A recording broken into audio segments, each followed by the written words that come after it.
Olá a todos, meu nome é Yuri Machado, eu sou médico, mestre e doutorando no Departamento de Medicina Molecular da UFMG, na área de neurociência.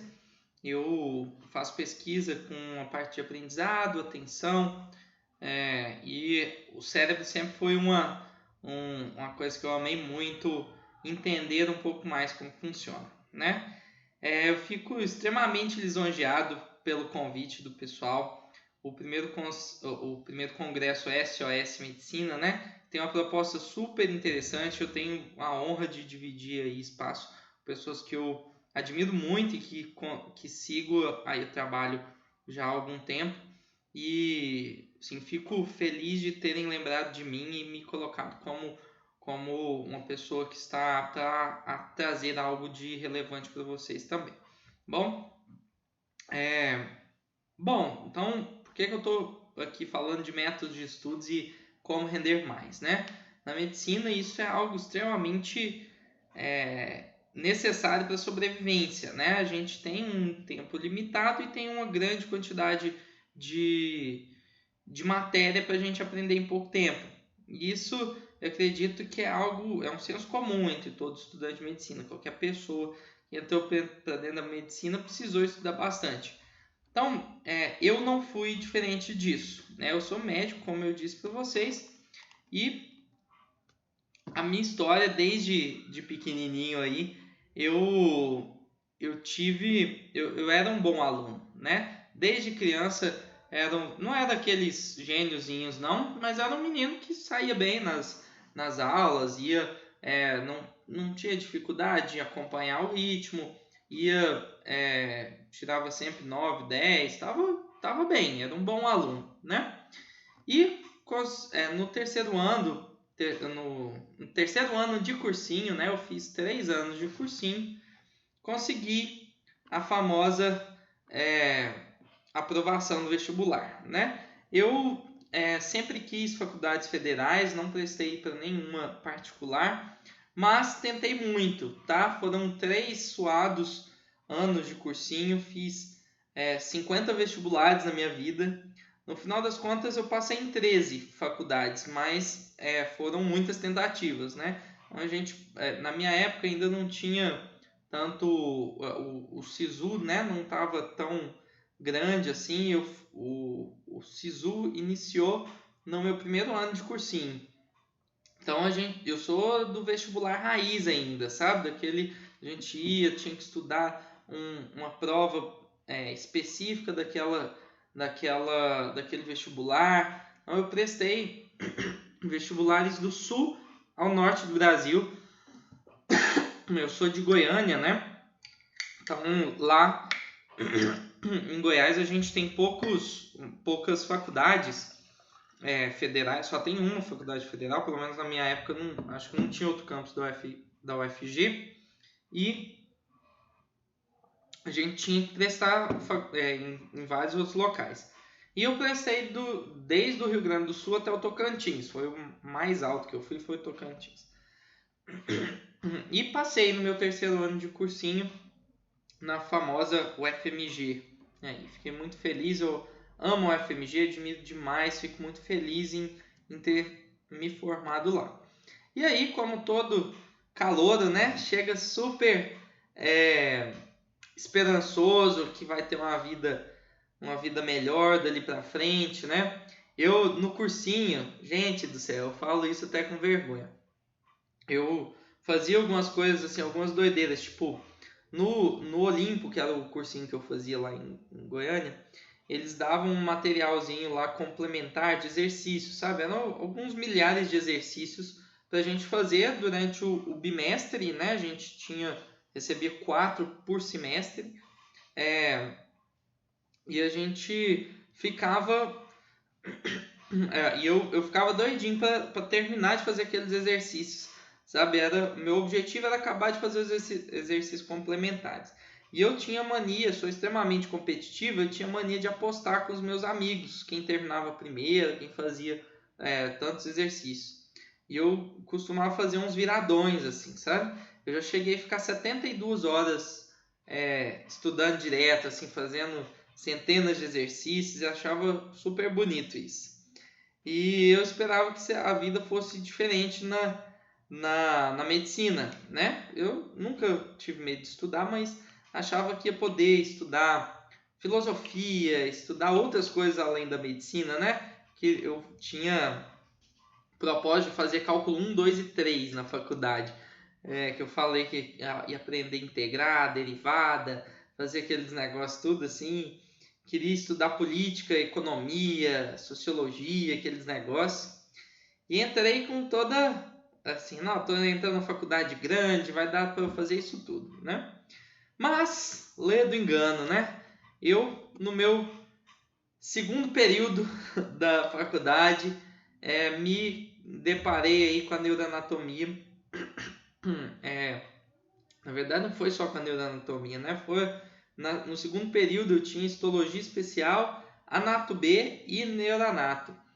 E foi um baque muito grande para mim. Eu não consegui entender como que uma estrutura tão pequenininha dessa daqui podia ter tantas estruturas assim para decorar, sabe? Essa foi uma imagem muito importante para mim porque mostra a minha capacidade de aprender determinadas coisas, sabe? Eu acho que isso aí eu postei no meu Instagram, assim, foi meio que um pedido de ajuda para as pessoas. Mas no meu segundo período, aconteceu uma coisa pela primeira vez na minha vida que foi ficar de recuperação. Isso eu até já contei algumas vezes para outras pessoas e o povo me criticou por ter sofrido tanto por uma coisa tão simples, né? Mas para mim foi realmente um baque, porque pela primeira vez eu não dei conta de aprender, porque foi uma coisa que eu queria demais aprender. Eu li 3 vezes o Ângelo Machado inteiro, sabe? Do começo ao fim. Eu não conseguia aprender, basicamente. Meu cérebro bloqueou ali, eu não conseguia entender aquele tanto de nome, lembrar dos nomes e tudo mais. E foi realmente muito difícil. E eu fui no psiquiatra. Eu fui procurar um psiquiatra para ver se eu tinha um Alzheimer precoce, se eu tinha algum retardo mental, alguma coisa assim. Porque eu realmente estranhei, sabe? Eu fiquei muito abismado com aquilo ali, do fato de não conseguir aprender, né? E ele me falou um negócio e me abriu os olhos para uma coisa, que é o que esse GIF nos fala. Eu que fiz isso daí, tá, gente? Eu peguei só o fundo como base, mas, assim, muitas vezes a faculdade tá nos atrapalhando a aprender, né? E ele me falou uma frase que eu sempre passo para frente, sempre que eu posso. Ele falou o seguinte: não deixe com que a faculdade te atrapalhe a aprender. E nesse momento ele mudou uma chavinha na minha cabeça que eu nunca tinha feito e talvez você nunca tenha questionado o método de ensino, né? O método às vezes está errado e a gente não precisa ir com ele, sabe? Até o ensino médio, né? O ensino é muito engessado, né? Mas geralmente o professor quer que você aprenda.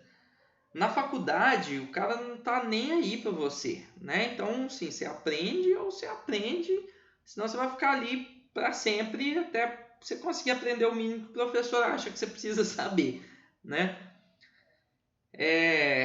E às vezes o que a faculdade está te cobrando não é o que é mais importante para você, não é o que vai te fazer o médico que você quer ser, né?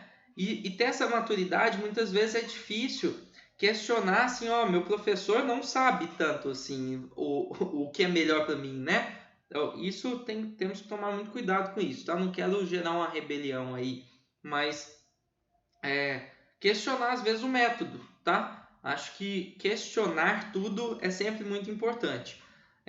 A faculdade muitas vezes não traz a matéria da forma adequada ou não traz toda a matéria. O Congresso SOS Medicina, inclusive, é uma forma de mostrar que a faculdade não está sendo o suficiente, né? Provavelmente a maior parte desses temas que são abordados aqui nesse congresso não foram abordados na sua faculdade, tá? Então, a faculdade muitas vezes não nos traz tudo que a gente precisa aprender para ser um bom médico. E eu estava sofrendo com aquilo, porque eu queria muito ser um bom médico, mas eu não estava achando que aquilo que eu estava sendo obrigado a aprender era o que ia me fazer, e nem a forma que era passada era a melhor forma para mim, tá?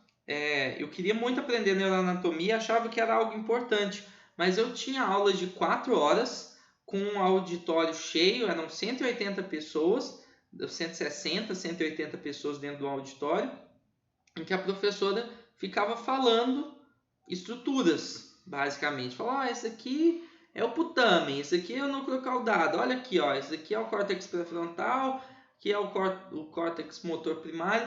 Falava um monte de estrutura e eu ficava ali, assim, voando. A quantidade de aproveitamento daquela aula era ínfimo.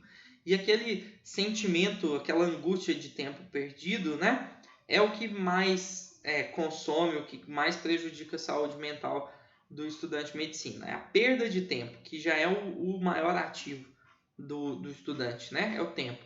Então,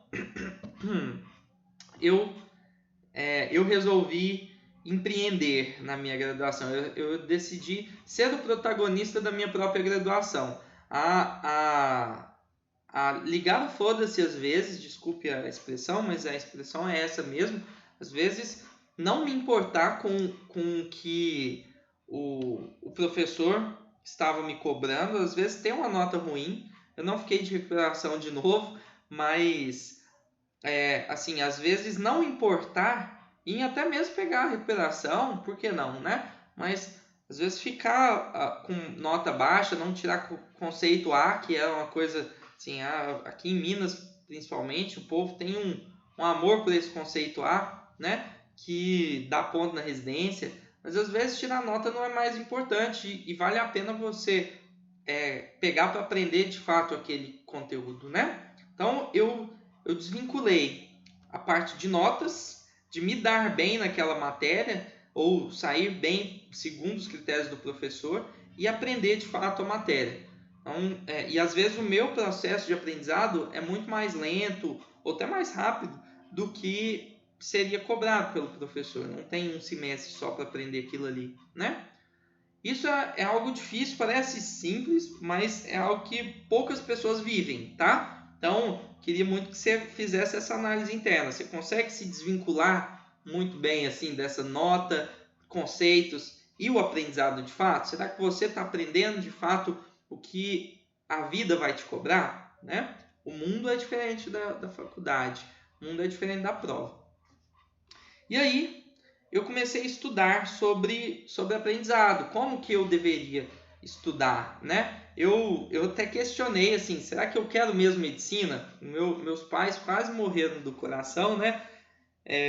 Depois de 50 vestibulares aí, o menino despirocar, largar a faculdade e fazer alguma outra coisa da vida. Mas, assim, se eu ficar em medicina mesmo, qual é o médico que eu quero ser e qual vai ser a estratégia que eu vou fazer para ser esse médico que eu quero ser no futuro, sabe? Isso eu refleti e comecei a entender muito melhor como que eu funcionava, né? Um autoconhecimento de como meu cérebro funcionava, para que eu pudesse estudar mais em menos tempo e estudar outras coisas que a faculdade não me ensina, né? E aí eu quero trazer aqui para vocês alguns princípios básicos. Eu trouxe 4 princípios, tá? Que a gente precisa avaliar num método de estudo antes de escolher estudar daquela forma, tá? E são 4 princípios que norteiam o nosso aprendizado, a forma como o nosso cérebro aprende. Então a gente precisa entender isso para a gente depois escolher um método adequado para aquela determinada matéria que eu tenho ou não dificuldade, ou que requer mais ou menos tempo, que é mais decoreba, ou se é de processo, tá? Então, dependendo da matéria, dependendo das minhas necessidades pessoais, das minhas dificuldades, das minhas facilidades, eu tenho que escolher uma técnica. A técnica é só o final da coisa. O princípio é o que norteia tudo e que é igual para todo mundo, tá bom? Então vamos lá, são 4 princípios que eu trouxe aqui e eu trouxe também 7 técnicas de estudo diferentes, tá? É óbvio que eu não vou conseguir entrar muito, porque me falaram que eu tenho de 20 a 40 minutos para falar aqui para vocês, eu já falei 15, então eu preciso andar um pouco aqui mais rápido, mas eu acredito que eu vou conseguir trazer muita coisa legal aqui para vocês, tá bom? Então, primeiro princípio é o tempo. O tempo é uma incógnita extremamente importante que precisa ser levado em consideração sempre que a gente for escolher uma técnica. Tanto o tempo que eu tenho para estudar determinada matéria, né? Eu estou aqui na véspera de prova e preciso aprender alguma coisa para não ficar de recuperação, ou para passar na matéria que vai acontecer amanhã. Então, o tempo é algo importante a ser levado em consideração. E não só o tempo que você tem para estudar, mas o tempo que você quer lembrar depois também daquela mesma matéria, né? Então, assim, essa daqui é a matéria da minha vida. Quero ser neurocirurgião e eu preciso aprender neuroanatomia. Ótimo. Então, vale a pena eu demandar uma atenção especial para essa matéria aqui, porque eu vou precisar dela para o resto da vida, né? Existem algumas matérias que também, eu concordo, são bastante relevantes, assim, né? Que tem ali para preencher tempo e tal, e às vezes não faz. Eu sou muito a favor de um currículo na medicina mais flexível, sabe? Acho que às vezes a gente não tem maturidade para escolher tão cedo, tão precocemente o nosso currículo. Acho que a gente precisa passar por mais matérias, mas tem algumas coisas que a gente sabe mesmo que não dá e poderiam ser flexibilizados, sabe? Mas a quantidade, o tempo, voltando aqui no objetivo, o tempo que você quer lembrar daquele assunto também é uma coisa que precisa ser colocada em voga na hora de escolher a técnica que você vai utilizar, tá bom? Segundo princípio norteador aí para a técnica e para o aprendizado é a energia.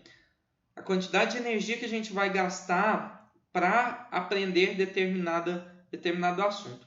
Se eu fosse escolher um princípio só, seria a energia. A nossa energia a moeda de troca para o nosso cérebro para entender se eu devo guardar aquilo ali ou não. Entendeu? O hipocampo, que é a área do nosso cérebro que seleciona as memórias que vão ficar no longo prazo, né?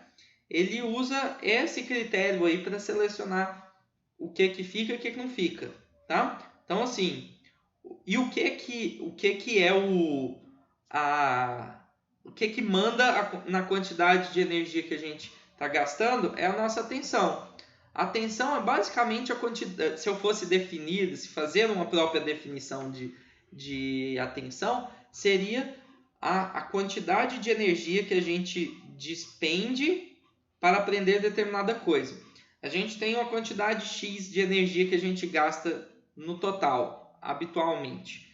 Se a gente desfoca muito, por exemplo, agora durante essa palestra você está mexendo no celular ou está com a televisão ligada, está num lugar barulhento, cachorro latindo, você está, sei lá, fazendo um monte de coisa ao mesmo tempo, certamente a sua atenção não está focada e a sua energia está sendo dissipada.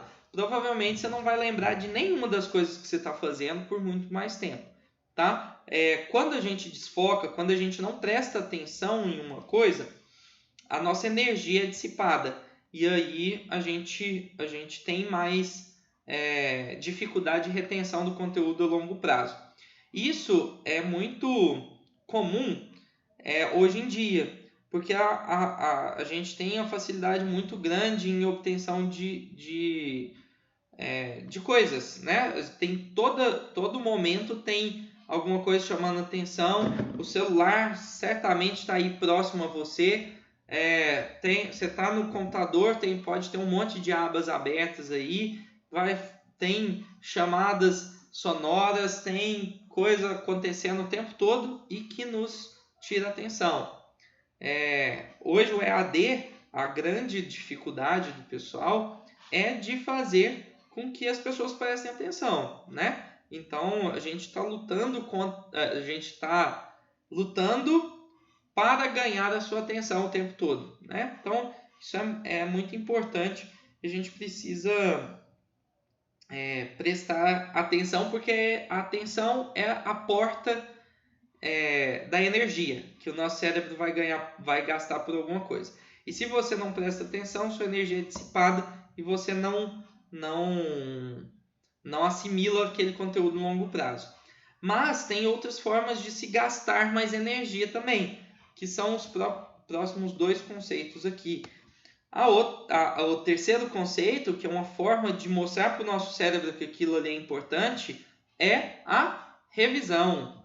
Eu fiquei aqui na frente, mas revisão. Revisar é uma forma de mostrar que aquilo ali é relevante para o nosso cérebro, né? Você está ali toda hora falando, isso aqui é legal, isso aqui é importante, presta atenção nisso aqui, que isso aqui é relevante, eu preciso lembrar disso aqui no longo prazo. Então, o cérebro, pela repetição, de tanto repetir, ele vai gravar aquilo ali, tá? E não existe, olha não, existe se você tiver alguma anomalia genética, alguma doença mesmo que não conseguir esquecer. Mas não existe memória de longo prazo sem revisão, tá? Não existe aprendizado sem revisão no longo prazo, porque a gente esquece, tá? Se você não ver a matéria 2 vezes, mais vezes, você vai esquecer, tá? Porque a gente esquece. E se não revisar, se você não estruturar a sua estratégia de estudo pensando em revisar, você vai esquecer. Então, a gente precisa pensar na estruturação das nossas revisões na hora que a gente for escolher um método de estudo para a gente estudar, tá bom? E o último princípio é a associação e as emoções. O nosso cérebro, essa é uma forma importante da gente demandar mais energia para determinada coisa. Por que a gente não esquece quando a gente foi assaltado, por exemplo? Ou por que a gente não esquece telefone de mulher bonita, por exemplo? Porque tem emoção associada, né? Emoção, ela prende totalmente sua atenção, né? Professor engraçado, legal, porque ele prende sua atenção, você fica ali com ele e aquela piadinha você nunca esquece e aquele negócio você vai lembrando. Eu lembro de coisas hoje desde do meu ensino médio, de tantas emoções, de tantas associações que eu fiz naquela época. E associar também, assim, utilizar mais de um sentido, por exemplo, fazer musiquinha, ver coisa, ouvir coisa, falar coisa, tudo isso você está associando áreas diferentes do seu cérebro, associando matérias, às vezes levar coisas para o seu dia a dia. Na medicina isso é ótimo. Tipo, você vai aprender anatomia, você vai para academia, por exemplo. Vamos para academia, aí eu sei que é o bíceps. Aí fala, nossa, aqui no bíceps eu estou utilizando determinado nervo. Eu nem lembro mais qual que é o nervo, porque eu não revisei tantas vezes. Mas o nervo que, não sei se é o braquial, não sei, lembro do plexo braquial aqui, mas o nervo que inerva o bíceps braquial é o nervo X e eu estou malhando o bíceps. Se levar para o dia a dia, associar com outras coisas, utilizar essa sinestesia, né, que é essa mistura de sensações, é muito importante, aumenta muito o gasto energético e faz com que você lembre disso no longo prazo muito mais efetivamente. Tá bom, gente? Esses são os 4 princípios. A gente vai revisar isso, vamos voltar aqui na própria apresentação falando sobre esses 4 princípios em cada uma das 7 técnicas que eu vou trazer para vocês. Tá bom? Quais são as técnicas que eu trouxe para vocês? Elas são, eu estou pontuando elas de 1 a 5 em cada um desses princípios que eu trouxe para vocês, tá? Eu trouxe algumas estrelinhas que a gente vai fazer para comparar as técnicas entre si e você ver qual que é o melhor, o que mais se enquadra para você, tá bom? Então, vamos lá. Técnica de Cornell. Alguém aí, até parece que vocês vão me responder, mas alguém aí sabe qual que é a técnica de Cornell? Bom, técnica de Cornell foi uma técnica feita por um pesquisador da Universidade de Cornell, por isso o nome, esqueci o nome dele aqui, mas ele fez uma forma de sistematização de escrever um resumo. Basicamente, ele dividiu a página, né, em 4 partes. A parte superior da página ficou sendo o título, né? Você tem que colocar um título. A parte do meio você divide em 2 partes. A parte da esquerda você coloca um tópico maior, que vai abranger um determinado tema. E na parte da direita você escreve esses tópicos do tema da esquerda. Então, você estrutura em tópicos e vai escrevendo bonitinho, o mais sintetizado possível e o mais estruturado, mais em tópico possível, tá? A parte inferior você tem que deixar para fazer um resumo desse resumo de cima, tá? É uma forma de te forçar a resumir a matéria e fazer com que você estruture aquilo ali de uma forma simples e sintética para você, tá bom? Então, assim, você vai assimilar a matéria na primeira vez, você vai fazendo um resumo de uma aula que está sendo dita, tá? Então, você escreve lá, citologia, aí em cima, né? Organelas da célula, é o título. Aí o subtítulo, mitocôndria, aí que é o tópico que a gente está escrevendo à esquerda, tá? Na direita, a gente vai colocar, organela responsável por respiração celular. Nela acontece determinadas reações. Aí vai colocando itenzinhos, certo? No final do dia, quando você for revisar essa matéria, tem que ser no mesmo dia, você já vai fazer o resumo desse resumo que você fez e vai colocar embaixo, tá? Essa é uma técnica que te força a resumir e força a sintetizar as coisas, processar a informação. Isso é muito bom. Desculpa. Mas ela gasta um tempo intermediário, tá? Ela gasta um pouquinho mais de tempo,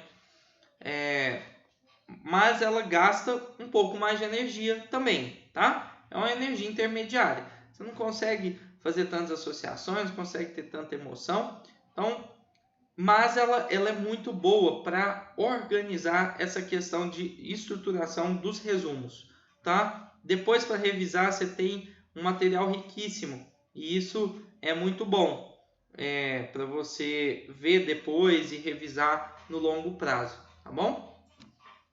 E ela tem uma dificuldade um pouquinho de fazer essas associações, envolver emoções, sinestesia e tudo mais. Você pode utilizar, por exemplo, cores diferentes para determinadas coisas. Você pode fazer um desenho, você pode fazer alguma coisa que aumente um pouco mais essa associação. Mas mesmo assim ela não é fraca, tá? Não é a técnica melhor para a sinestesia. Bom, o resumo raiz. Resumo raiz é aquele resumo que todo mundo já fez, tá? Aquele negócio de escrever, de ler o livro e resumir. Aquele negócio assim, bem raiz mesmo. Tenho certeza que você já fez algum resumo raiz alguma vez na sua vida, tá? Como que o resumo raiz funciona? Ele gasta muito tempo, né? Convenhamos que ele é uma técnica... dar 4 estrelas aqui é até um pouco generoso, porque ele pode ser bastante dispendioso. Tem gente que gasta horas escrevendo, aí eu mesmo fui um deles. No cursinho, eu fiz um resumo de história que era basicamente copiar o livro. Fazia muito, escrevia muito, eram mais centenas de páginas que eu escrevi. E demora muito, e a retenção é baixa, sabe? Isso daqui, eu estou falando para uma pessoa que consegue escrever em tópicos, que sintetiza a coisa, processa a informação e escreve com suas próprias palavras, tá? Faz um processamento da informação. Porque se não processar, o gasto energético é muito baixo. Só copiar, por exemplo, o professor está escrevendo quadro, e aí você só copia a matéria que ele escreveu no quadro, isso o gasto energético é baixíssimo. Você não pensou para aquilo ali. Para o seu professor ele está aprendendo, mas para você não, tá? Então, escrever com suas próprias palavras, fazer um processamento da informação antes de colocar no papel, é muito importante para aumentar o gasto de informação e diminuir o tempo, tá? Mas convenhamos que é uma péssima forma de se revisar. Tem gente que revisa, né, por resumos de outros, inclusive, né? Mas não é uma boa forma. Na verdade, geralmente o povo estuda por resumo de alguém que faz um resumo raiz. Mas não é uma boa forma de se revisar, porque acaba ficando grande demais, tá? Resumo é diferente de estudar pela primeira vez. Então, a gente tem que tomar muito cuidado com isso. Às vezes a gente tem um preciosismo, fala, nossa, mas isso daqui, será que eu vou lembrar e não sei o quê? Se você resumir, se você fizer uma boa obtenção dos tópicos, você vai lembrar sim, tá?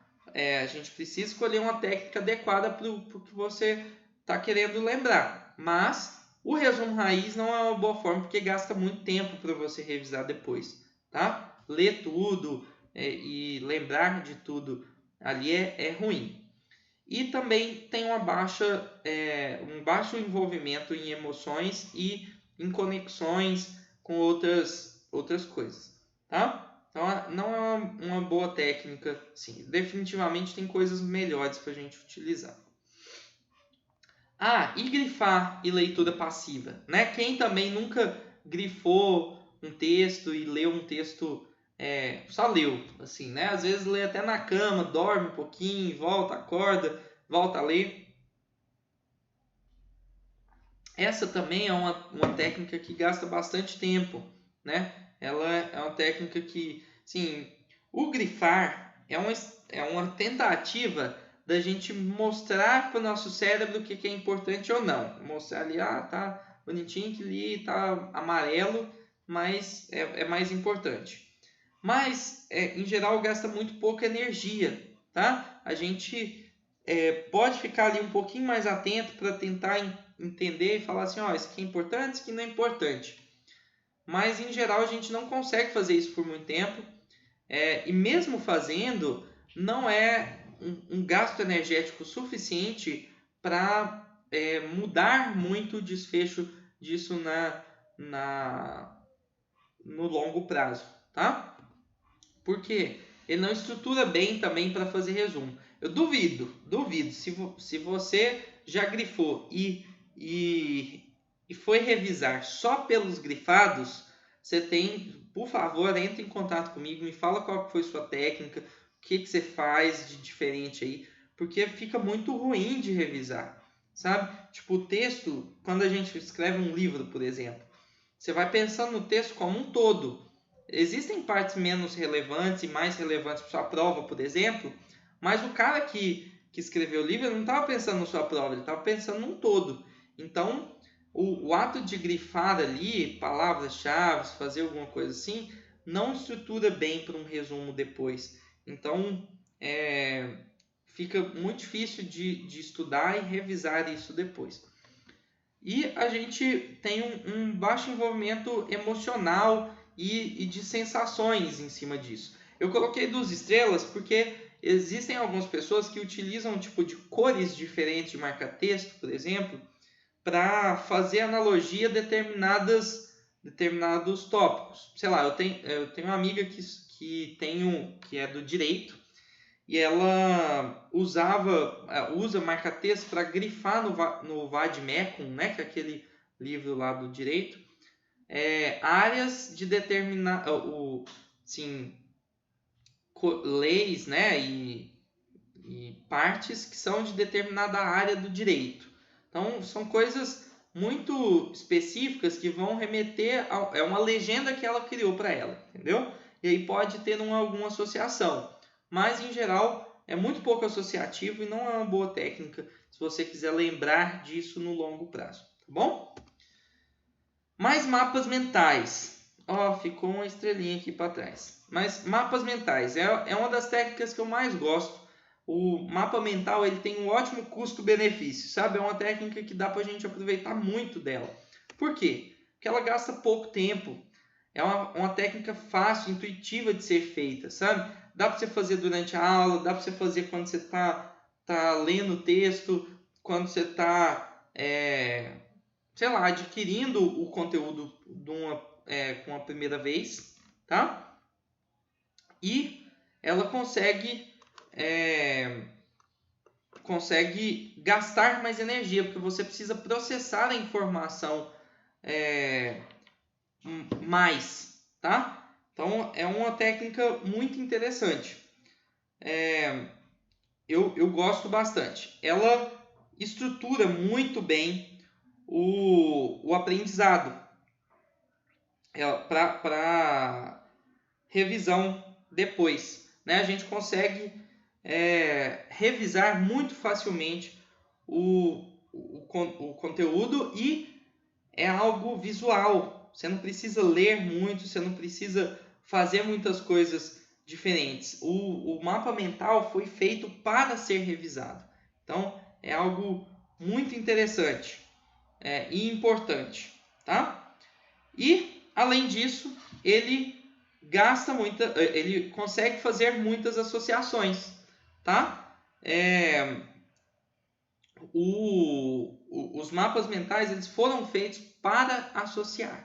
Então, às vezes a gente escreve palavras-chave, a gente faz setinha, usa cores diferentes, a gente faz um negócio todo esquematizado justamente para gerar essas conexões, para fazer com que a pessoa, assim que a gente for revisar, né, a gente não precise associar tantas coisas, a gente consiga associar, na verdade, as outras coisas, né, e lembrar disso no longo prazo. Então, fica a dica aí para quem quer estruturar em pouco tempo e lembrar disso por muito tempo.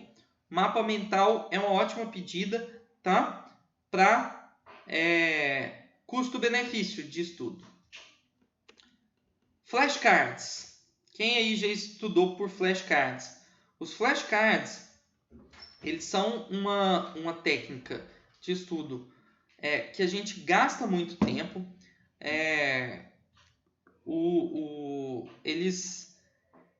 Para fazer o flashcard, a gente demanda mais tempo, tipo pergunta e resposta, um negócio dispendioso, gasta muito tempo para se fazer e gasta muita energia também, porque você tem que fazer, você vai responder, você estrutura o seu aprendizado de modo que você consiga revisar ele várias vezes, né? Tem um aplicativo que chama Anki, que ele é um aplicativo de flashcards.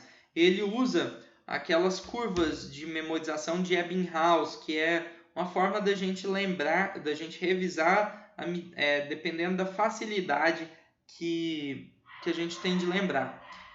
E essa forma de estruturação é sensacional, porque a gente consegue revisar com muito mais facilidade.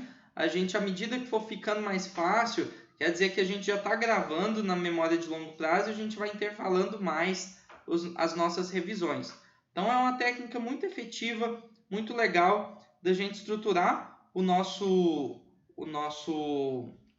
estudo e a gente fazer com que o estudo seja efetivo no longo prazo.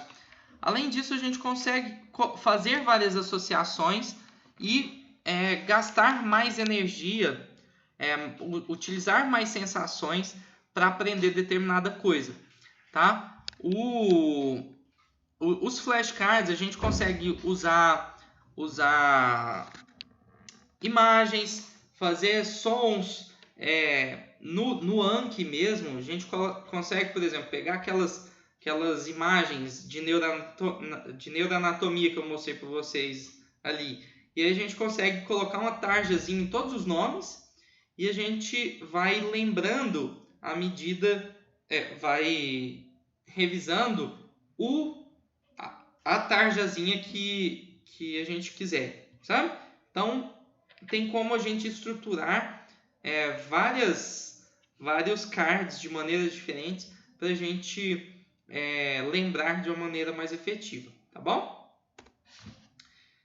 Outra técnica, sexta técnica aí, né? Seria ensinar a matéria, tanto para você mesmo, ensinar a matéria para si mesmo ou para os outros.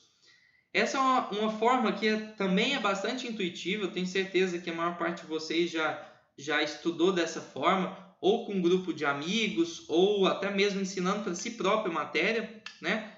E é uma forma realmente muito legal de se estudar. Por quê? Ela gasta um pouquinho mais de tempo, né? Ensinar para os outros acaba gastando mais tempo, porque, primeiro, que você não vai ser a forma de obtenção inicial do conteúdo. Você precisa aprender aquilo ali antes. Mas é uma forma de você validar e estruturar a matéria na sua cabeça de uma maneira lógica, de modo que outra pessoa consiga também aprender. Então, gasta um pouco mais de tempo, mas gasta muita energia. Principalmente quando é para os outros, porque quando a gente está ensinando para os outros, a gente tem aquele medo da avaliação, né? A gente tem medo do julgamento da outra pessoa. Isso aumenta a ansiedade, aumenta as emoções e faz com que a gente lembre mais no longo prazo, tá? Então, o ruim dela é que a gente não estrutura de uma forma boa de se revisar depois. Então, geralmente, a gente ensina a matéria na véspera da prova para o amigo, né? E é uma boa mesmo, porque assim, você já estudou antes, você está ensinando a matéria na véspera, então você já está revisando e está revisando o próximo. Então, mesmo que você tenha revisado só uma vez, a memória ainda vai estar próxima ali para a prova. Então, ensinar a matéria é uma boa estratégia, tá bom? Porque também tem muitas emoções envolvidas, faz muitas associações. Então, é realmente uma técnica legal para memorização a longo prazo. O ruim dela é a estruturação do conteúdo para revisão, que você pode associar essa técnica, né, com outras técnicas que são melhores de revisar. Os mapas mentais, por exemplo, né? Se utilizar o mapa mental, estruturar sua revisão em cima dos mapas mentais, né? Faz um mapa mental, estrutura sua matéria, e depois você ensina a matéria para outra pessoa, sucesso! Você conseguiu 5 estrelinhas em praticamente tudo, certo? E, por último, a última técnica é o Palácio da Memória.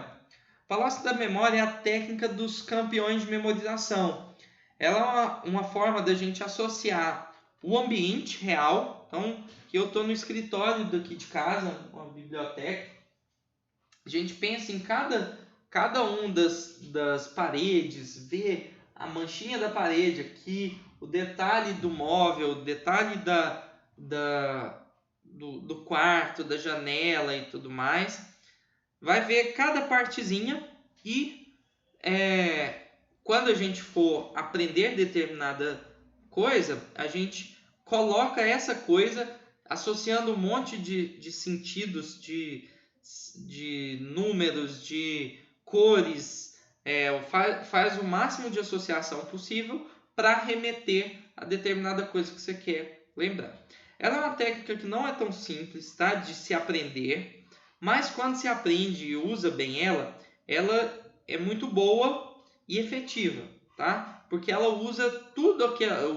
usa muito dos 4 princípios que a gente utiliza no nosso cérebro para aprender. Ela gasta muita energia. Ela é uma técnica relativamente rápida para fazer. Esse tempo que você vai gastar vai depender muito da sua experiência. Então, se você estiver começando agora, você vai gastar mais tempo, mais do que 3. Mas se você já for uma pessoa experiente, você vai conseguir fazer isso super rápido e lembrar de tudo muito mais rápido do que 3 estrelinhas, tá? 3 é a média, pode ser, varia de 1 a 5 dependendo da sua experiência em utilizar a técnica.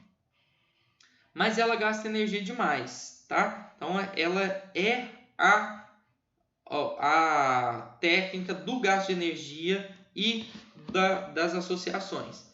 E a gente precisa estruturar isso na nossa cabeça de uma forma que a gente consiga revisar muitas vezes. Então, assim, a gente todo dia passa, revisa, lembra, vai olhando nos locais aqui e lembrando daquela matéria. E revisa tantas vezes que isso vira uma memória de longo prazo permanente. Tá bom?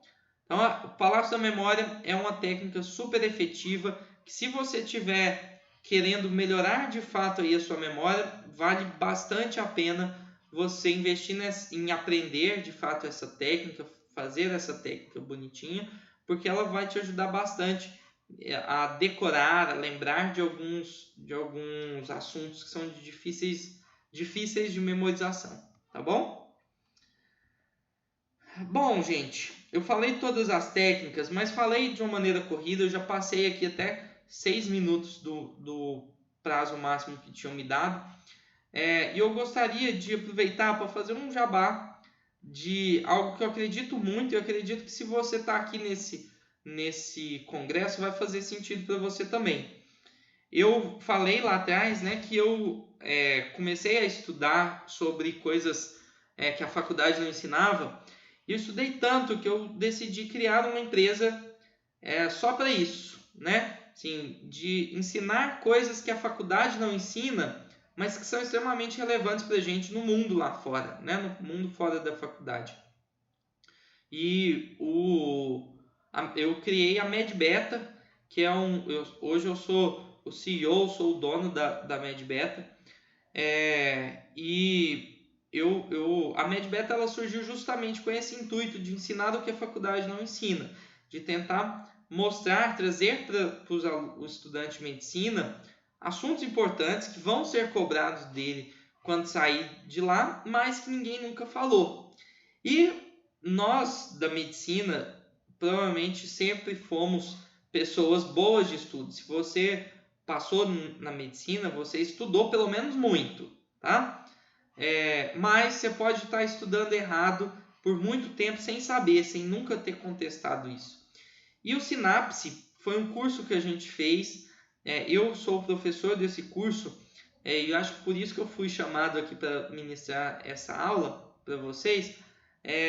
O Sinapse ele foi um curso que eu desenvolvi justamente para mostrar essas nuances do nosso cérebro, explicar como que nós podemos otimizar isso. Lá no curso a gente destrincha um pouquinho mais cada uma dessas técnicas, conseguimos falar isso com mais tempo, mais tranquilidade, mas a gente entra também em algumas nuances que às vezes não são abordadas, por exemplo, como gerenciar meu tempo, como prestar mais atenção, ouvir música é bom ou não, quando ouvir música e qual música eu devo ouvir, eu tenho que estudar num local sempre, eu posso variar, ou é bom variar, eu tenho Ritalina faz bem, café faz bem, dormir faz bem, fazer o viradão 72 horas lá funciona ou não. Então a gente conversa de várias coisas dentro da medicina. Agora a gente está lançando um módulo novo sobre como estudar na pandemia, né, com o EAD e tudo mais. São coisas bem legais que a gente consegue destrinchar lá com mais calma, tá? E eu vou ficar muito feliz se vocês se interessarem em conhecer um pouco mais do Sinapse também, tá bom? Foi um curso feito com muito amor e carinho, tenho certeza que você vai gostar também.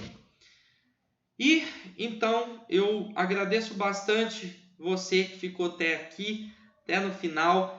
Eu estou competindo aí com um monte de estímulos externos, e se você ficou quase 50 minutos aqui ouvindo um cara falar, quer dizer que foi bom. Então eu espero que você tenha gostado. Eu deixo sempre os meus meus dados pessoais aqui para você poder falar diretamente comigo.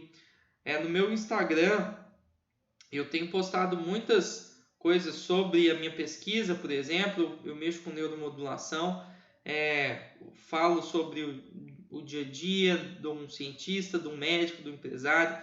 E se você quiser falar comigo, lá é um ótimo canal. Eu vou ficar muito feliz em tê-lo lá nessa rede. Meu telefone pessoal também, meu e-mail, caso você queira falar aí comigo, estou extremamente à disposição, tá bom? Eu fico muito grato também à organização pelo convite. Fico feliz em poder contribuir com alguma coisa e deixo as portas abertas para possíveis eventuais parcerias, tá bom? Um abraço a vocês e até mais!